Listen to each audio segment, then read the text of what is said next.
My name is Claire Thompson. I'm 28 years old, and I live alone in a small apartment in Chicago. I work as a freelance graphic designer, which often means late nights and inconsistent sleep. My schedule wasn't great, but I had never thought much about it, until the night everything changed. It started on a Friday.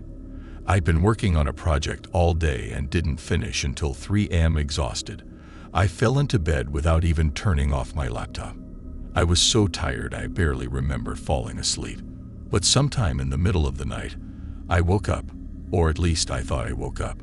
My eyes opened, and I could see my room, dimly lit by the glow of my laptop. The clutter on my desk and the half-empty coffee mug were all exactly where I'd left them. Everything seemed normal, except I couldn't move. I tried to lift my arms, to shift my legs, but it was like my body was pinned down. Panic rose in my chest as I realized I couldn't even turn my head. My breathing became shallow. That's when I felt it, a crushing weight pressing down on my chest, making it almost impossible to breathe. I stared up at the ceiling, willing myself to move, to make a sound, but my body refused to cooperate. Then I saw it. In the corner of my room, near the closet, something was standing there.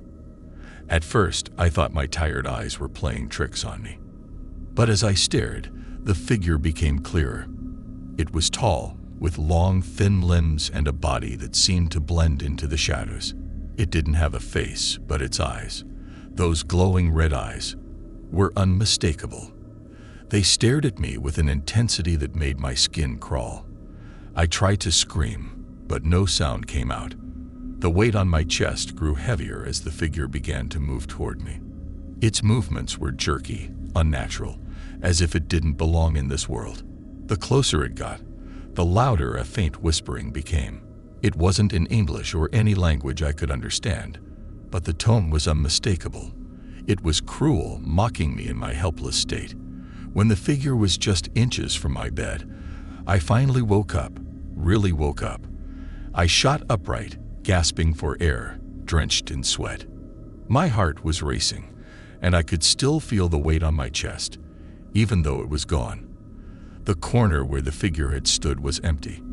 I sat there for a long time, trying to convince myself it had been a nightmare. The next night, I went to bed earlier, hoping to avoid whatever had happened. But it happened again. This time, the figure was standing right next to my bed when I woke up. Its red eyes were even brighter, and its whispers louder. I could feel its cold breath on my face as it leaned over me. The pressure on my chest returned, heavier than before. I wanted to scream, to run, but my body was paralyzed. Each night after that, the figure came back. Sometimes it stood in the corner, other times it loomed over me, watching as I struggled to move. One night, it reached out a long, shadowy arm and rested its hand on my shoulder. The cold seeped into my skin, and for a moment, I thought I was going to die. I stopped sleeping for more than a couple of hours at a time, terrified of what might happen if I closed my eyes for too long. Desperate for answers, I started researching. That's when I learned about sleep paralysis, a condition where your body remains paralyzed after waking up, sometimes accompanied by vivid hallucinations. It was a relief to know there was a scientific explanation, but it didn't make the experience any less terrifying. Knowing it was just in my head didn't change how real it felt.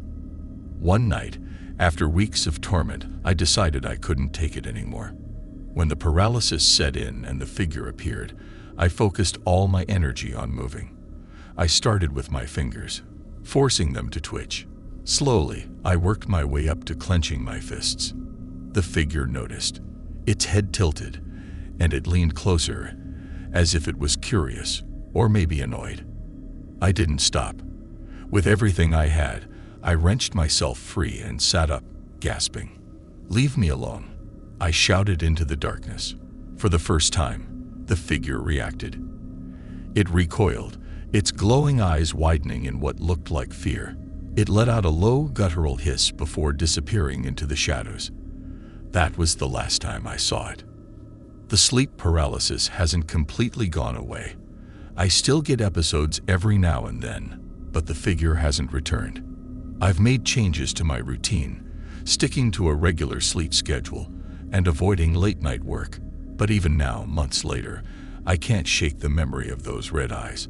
I don't know if it was all in my head or if something darker was at play.